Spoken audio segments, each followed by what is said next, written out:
Anyone who has been a spy knows how painful identity replacement is.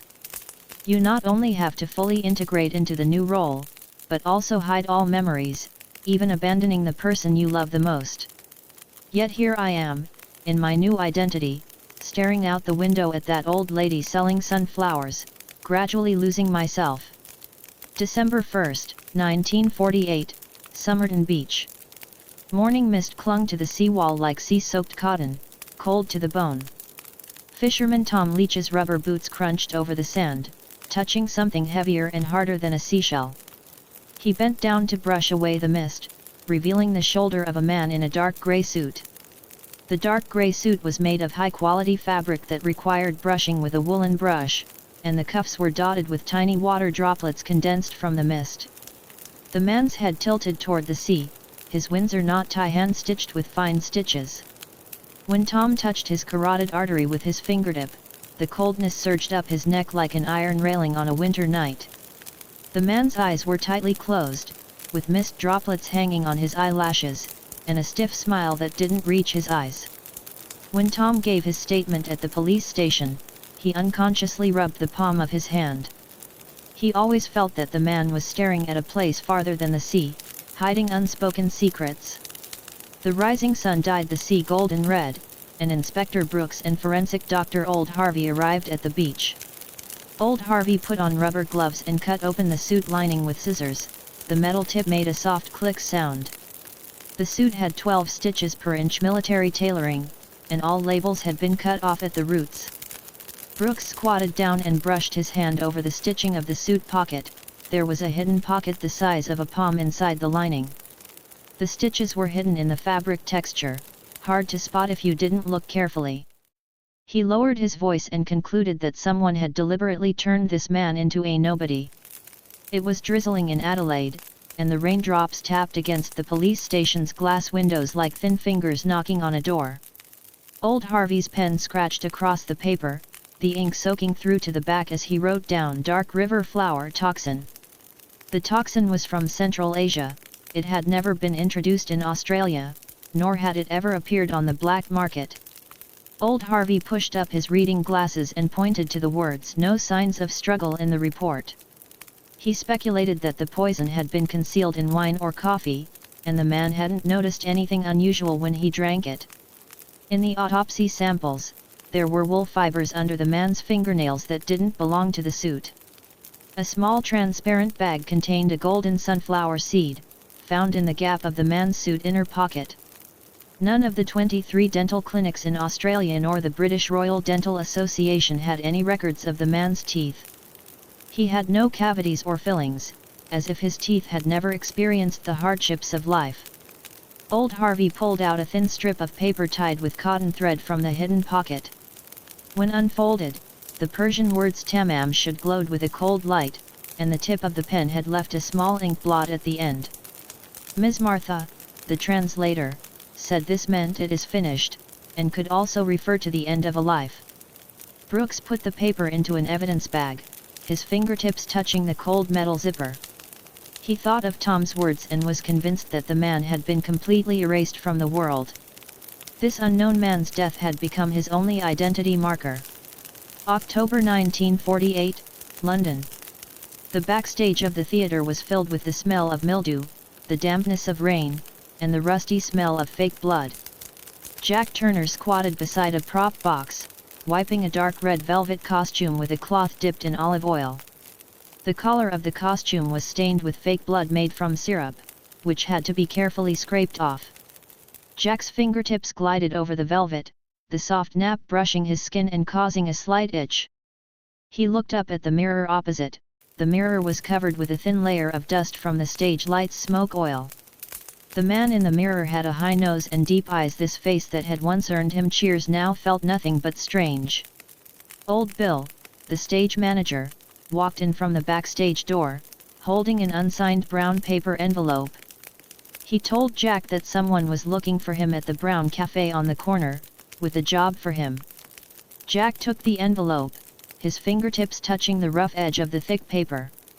Jack opened the envelope and found a £500 check and a photo inside.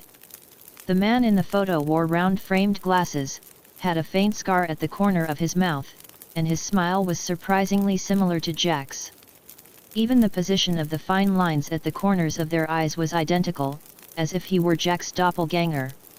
The Brown Cafe was around the corner from the theater, and a note saying "Hot cocoa available today" was pasted on the glass door. A wind chime made a clear sound when the door was pushed open, and in the corner sat a man in a black overcoat with his top hat pulled low. In front of the man was an untouched black coffee, and the beads of condensation on the rim of the cup had soaked the tabletop. A low voice, like sandpaper rubbing, spoke out. The man handed over a business card printed with Kovacs. He said that the similarity between Jack and Alan Gray was over 99%, so even a dentist couldn't tell them apart. Jack picked up the photo, his fingertips brushing over the unfamiliar face and name. Kovacs pulled out a thick folder and tapped it lightly on the cafe table. He told Jack that Alan was a clerk at the British Naval Intelligence Department, in charge of intelligence on Southeast Asian port defenses. The real Alan had died in an accident and had started a new life in East Germany. Jack's voice cracked as he pushed the check back in front of Kovacs, stating plainly that he was just an actor, not a spy. Kovacs' eyes turned cold, and he pulled out a photo of Jack's sister, Agnes. In the photo, Agnes stood at the school gate, carrying a school bag and smiling brightly. Kovacs pointed out that Agnes' tuition fees were unpaid, and Jack still owed the funeral home the balance for his wife's funeral. £500 was enough to clear all the debts. This became the leverage to coerce Jack. Jack clenched the linen tablecloth tightly, squeezing deep wrinkles into the fabric. Jack's voice trembled as he confirmed that he only needed to impersonate Alan Gray. Kovacs pushed the folder over. It contained all of Alan's information, including his dislike of onions, his habit of adding 2 spoons of sugar to coffee, and the slight bend in his left little finger from playing the piano. The curtains of Jack's apartment in the London suburbs were tightly drawn, and only a cold white desk lamp illuminated the documents on the table. Jack practiced writing with a 1939 Parker Gold pen. The nib was worn, so he had to press hard to write the slanted angle of Alan's Y character. He practiced Alan's gestures for 8 hours every day. Jack stared at the mirror, imitating Alan's expression, his mouth slightly drooping, his eyes looking reserved. He controlled his blinking rate to 12 times per minute, and kept practicing even when his fingers ached. Kovacs came every afternoon to assess him, with zero tolerance for mistakes. Once, Jack mistakenly said "I don't like garlic" instead of "I don't like onions." Kovacs pulled out a pistol and pressed it against his temple. The coldness of the metal muzzle seeped through his skin to his bones, and Jack's heart pounded like a drum. Kovacs warned him that he was no longer Jack, he was Alan. Jack woke up from a nightmare, dreaming that he was standing on the theater stage wearing Alan's suit. The audience below was shouting Alan Gray, and he wanted to shout "I'm Jack" but couldn't make a sound. Under his pillow was a yellowed Kodak photo of Lily. She was holding a sunflower and smiling brightly. Jack whispered to the photo, "Who do I look like now?" Tears fell on the photo, blurring the yellow petals. The night before he left for Adelaide, he wrote 3 letters but ended up leaving only ashes. The 3-page letter to Lily was devoured by flames, floating into the ashtray like black butterflies. Kovacs urged at the door, "It's time to go." Jack took one last look at himself in the mirror. He was wearing Alan's suit and Alan's watch, his eyes reserved and numb, without a soul. On the table was a 1898 edition of the Rubaiyat, with Alan's signature on the title page. Jack put the Rubaiyat into his suit inner pocket, his fingertips touching the gilded letters on the spine. He remembered Lily's words, "Identity isn't in what you wear, it's in your heart." At that moment, only fear and forgetfulness remained in his heart, and he could barely remember that he was Jack Turner. The sun in Adelaide was dazzling, and Jack stayed on the 3rd floor of the downtown Bay Hotel. Every day at 7 o'clock, the hoarse cries of the old flower lady downstairs woke him up.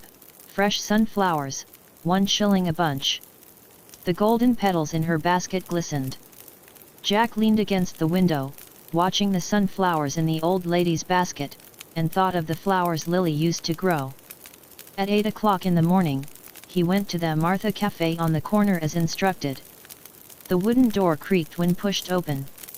The waiter, Tom, wore a white apron stained with coffee and handed him a chipped white porcelain cup. "Mr. Allen, the usual black coffee." Tom smiled and placed the sugar bowl on the table.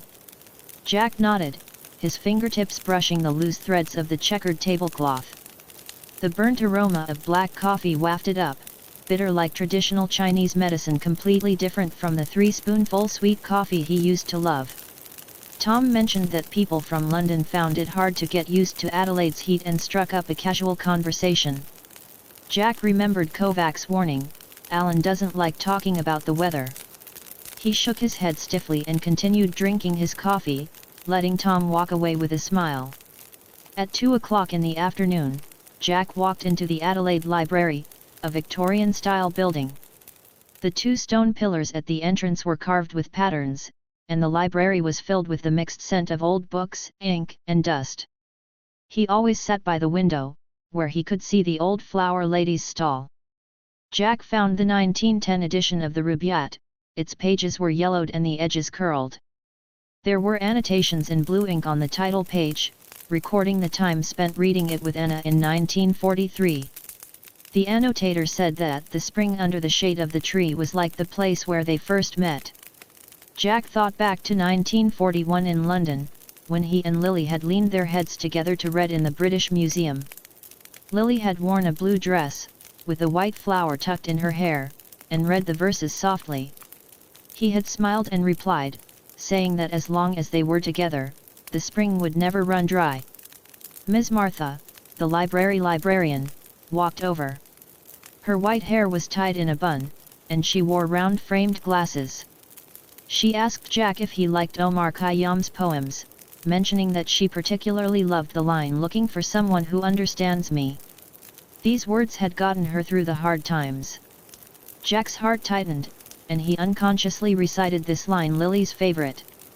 He quickly lowered his head, afraid that Ms. Martha would see the tears in his eyes. Ms. Martha paused, then smiled, saying it was a coincidence that they shared the same preference, and turned to walk away in her high heels. At 7 o'clock in the evening, Jack went to the blues bar downstairs from the hotel. The interior was dim, with only a spotlight on the stage.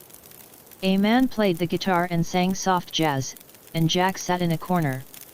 In front of him was the Johnny Walker Black Label that Alan loved, not the lemon beer he used to drink. An old man wearing a worn grey wool sweater sat opposite Jack, his hands were covered with calluses. The old man drank beer, with foam sticking to his beard, and asked Jack if he was in town on business. He mentioned that he had been to London when he was young, where the rain could soften even bones. The 4 words London's rain pierced Jack's disguise. He thought of the rainy day Lily had died. He had held Lily's body in his arms, and the rain had mixed with his tears, flowing into his mouth bitter and salty. The funeral home staff had pressed him for the balance, threatening not to erect a tombstone if he didn't pay. The old man reached out in concern, wanting to pat Jack's shoulder.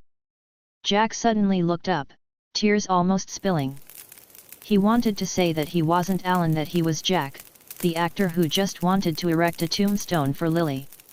But the words turned into a sigh in his throat, and he could only lift his glass and drink the whiskey to hide his emotions. The whiskey burned his throat with a spicy heat. Jack forced a calm expression and said he was just thinking of the past. The old man rambled on about how life always had things you couldn't help, but you had to keep going to have hope. When Jack returned to the hotel, he locked the door and repeated to the mirror, "I am Jack Turner." The man in the mirror was wearing Alan's suit, even sighing with a reserved air. Jack felt like an empty shell, his soul gradually being devoured by Alan's identity. He felt inside his inner pocket for the Rubaiyat, looked at Alan's signature, and missed Lily more and more. The night before the meeting, it rained lightly in Adelaide. Jack placed Lily's photo beside his pillow. He brushed his fingertips over the sunflower in the photo, as if he could feel the softness of the petals. He took out a 1940 Hero fountain pen from his suitcase, the birthday gift Lily had given him. Jack spread out a piece of letter paper printed with the Bay Hotel logo and began to write his final letter to Agnes. He poured out his heart about being a substitute, how he was forgetting his true identity, and how he feared getting his sister involved. In the letter, he mentioned that he had never intended to betray his country, he had just wanted to survive. In the letter, Jack entrusted his sister, if she found Lily's tomb, she should bring a bunch of sunflowers. He hoped Agnes would live a good life, do the work she loved, and not seek revenge for him. After finishing writing, he folded the letter, hid it in a crack he had pried open in the bedboard, and filled the crack with wood shavings. Jack put Lily's photo into his suit inner pocket, pressing it close to his chest to feel his heartbeat.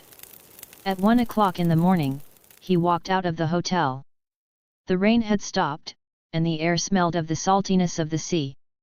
He wore the label-less suit, clutched the rubaiyat, and walked along the street toward Somerton Beach. The street was quiet, with only the street lights on. The light stretched Jack's shadow long. By the seawall at Somerton Beach, the sea wind carried sand grains that hit his face like tiny knives. The rhythm of the waves hitting the beach was like the lullaby Lily used to sing. A gentle voice came from behind, calling out, "Mr. Alan Gray." Jack turned around and saw a professor wearing gold-rimmed glasses and a beige windbreaker. The professor held a black briefcase, and the streetlight reflected off his lenses, making his eyes impossible to read. Jack spoke the code, "Is the spring under the shade of the tree still flowing?" The professor smiled and replied, "The spring nourishes the roses, and it also nourishes secrets." Jack quickly tore out the paper with Tamam Shud from the rubaiyat and told the professor about MI6's surveillance. The professor's eyes were filled with pity, and he said he had already received word from Kovacs. He took out a bottle of Johnny Walker Black Label from his briefcase, saying it was a farewell drink for Jack. Jack urgently explained that he hadn't wanted to terminate the mission on his own, he had really been followed for days. The professor shook his head and handed over the bottle, saying Jack had completed most of the mission and deserved this drink. Jack looked at the bottle and knew there was no way out. He took it, twisted off the cap, and tilted his head to take a big sip. The woody aroma of the whiskey spread in his mouth, and its spiciness stung his throat. Suddenly, Jack felt dizzy, his body swaying uncontrollably. He grabbed the seawall to barely stay steady. He pointed at the bottle, his voice weak, "There's something wrong with the wine." The professor stopped walking, turned around, and his pity grew stronger. He whispered softly, "I'm sorry, Jack." Jack's consciousness faded away. He wanted to shout but couldn't make a sound. He watched as the professor stuffed the rubaiyat into the back seat of a passing car, then turned and disappeared into the darkness. Images flashed before his eyes: the rain in London, Lily's smile, Kovacs' gun muzzle. Jack felt Lily's photo in his inner pocket and a warm, genuine smile lifted the corner of his mouth. He finally understood that he had been a pawn to be discarded from the very beginning, and the torn paper had become his death notice. He whispered in his heart, "It's finished," and Jack Turner's life came to an end with his heartbeat. The sea waves rolled in, soaking Jack's leather shoes. The moonlight, like a thin veil, covered his smile. 3 days later, Brooks pried open the crack in the hotel bedboard with a knife. He took out the envelope, which had become soft from moisture, and inside was Jack's clear yet trembling handwriting. Brooks whispered the name Jack Turner, a sharp pain in his heart. This Somerton Man had finally gotten his own name. He thought of the sunflower seed and the wool fibers. These were the traces of Jack's identity that hadn't been erased. Brooks tried to contact Agnes, only to learn that she had dropped out of school and transferred. Someone had paid off her tuition and handled the transfer procedures to a school in Scotland. He was certain it was Kovacs' people. They didn't want the sister to get involved. In 1952, Brooks retired and moved to a small town near Somerton Beach. He bought a small house by the sea and went to sit on the seawall for a while every morning.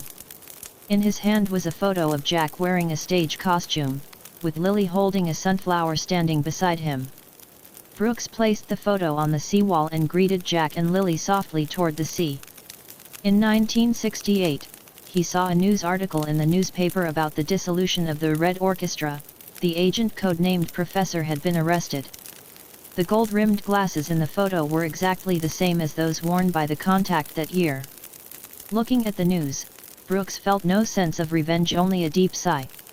Although the wrongdoer had been punished, Jack would never come back, and Agnes would never see her brother again.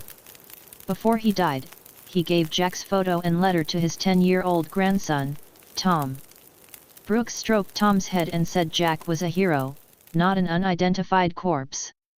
He entrusted Tom to remember this name and tell future generations the story of Jack Turner.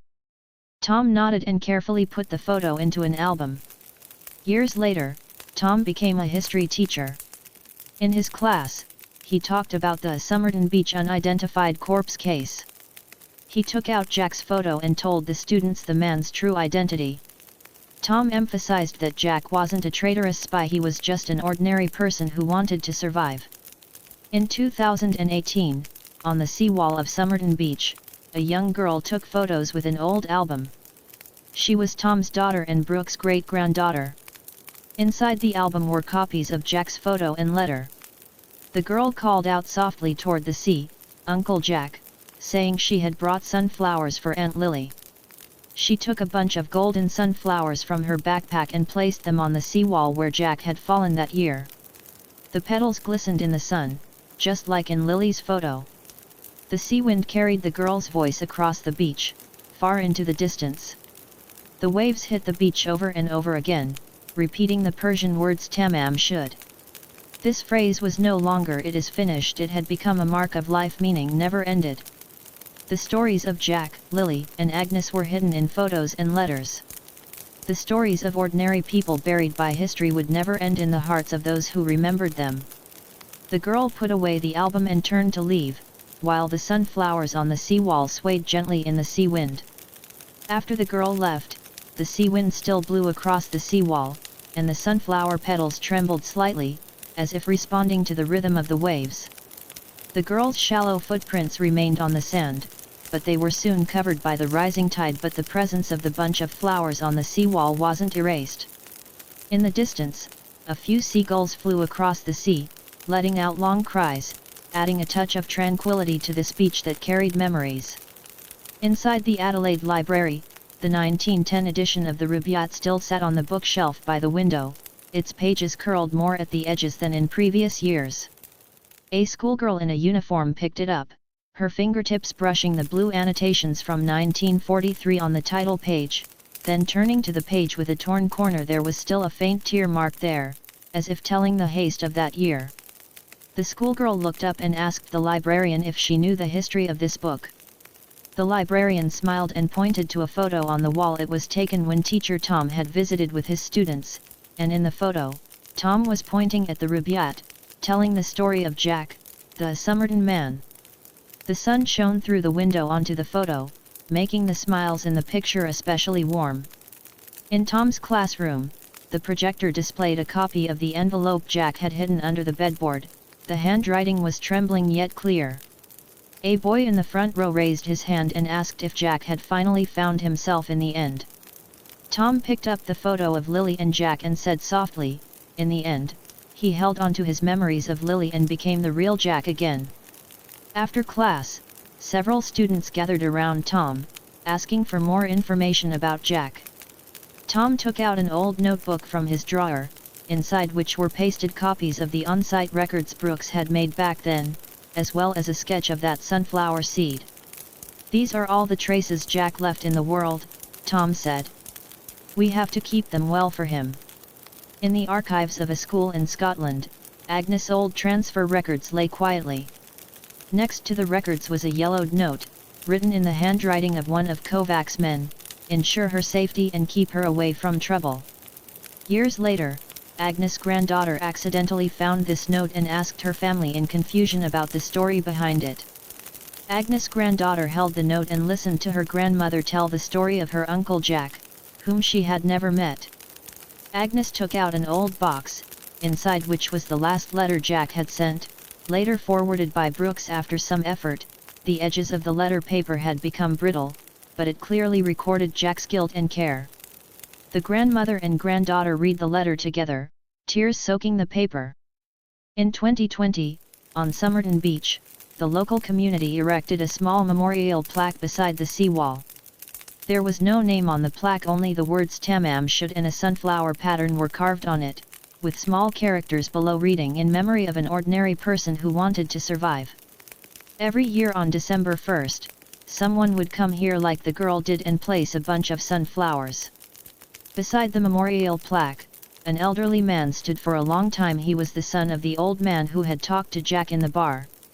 The elderly man took out a diary his father had left behind, in which it was written, "Autumn 1948, a young man from London." In the bar his eyes lit up when he talked about the past. He read the diary softly, as if talking to Jack across time and space. In the Cold War exhibition area of the Adelaide Museum, a new display case was added, containing a replica of the rubaiyat, a sample of the fabric from Jack's suit, and a replica of that sunflower seed. A screen next to the display case played Tom's story about Jack on a loop, attracting tourists to stop and listen, letting more people know about this unidentified man's life. One rainy day, Tom's daughter brought her child to the seawall. The child held a small bunch of sunflowers and asked in a childish voice, "Mom, who is Uncle Jack?" The girl pointed to the memorial plaque and slowly told the story of her great-grandfather Brooks, her grandfather Tom and Jack and Lily, letting the memory take root in the heart of the third generation.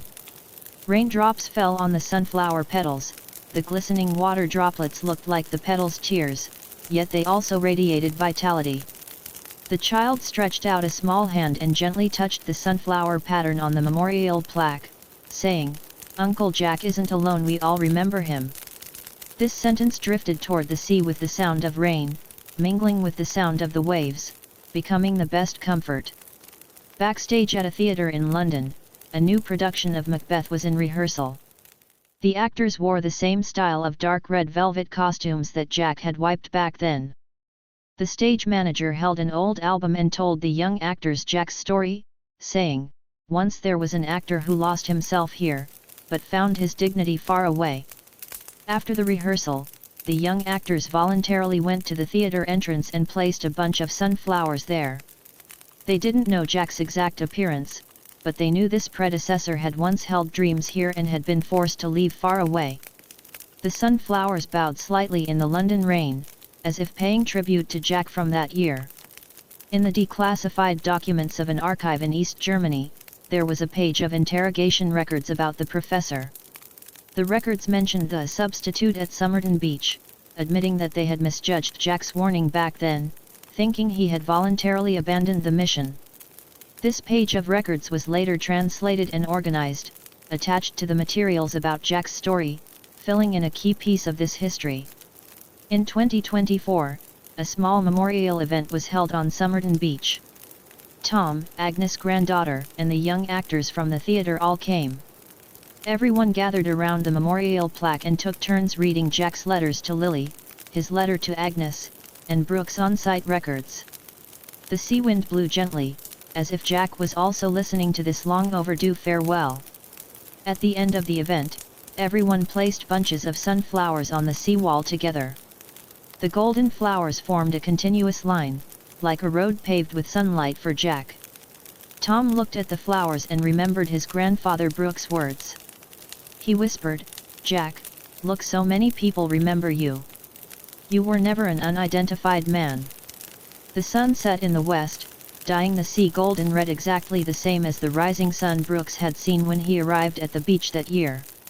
The sunflowers on the seawall glistened in the afterglow, and the Tamam Shud on the memorial plaque seemed to gain warmth. It was no longer the coldness of ending, but a warm footnote meaning being remembered. In the distance, the waves still hit the beach over and over again, as if repeating a promise: as long as there are people who remember, those whose names have been erased will never truly leave. Jack's story, like the sunflowers beside this seawall, blooms year after year in memory, never fading.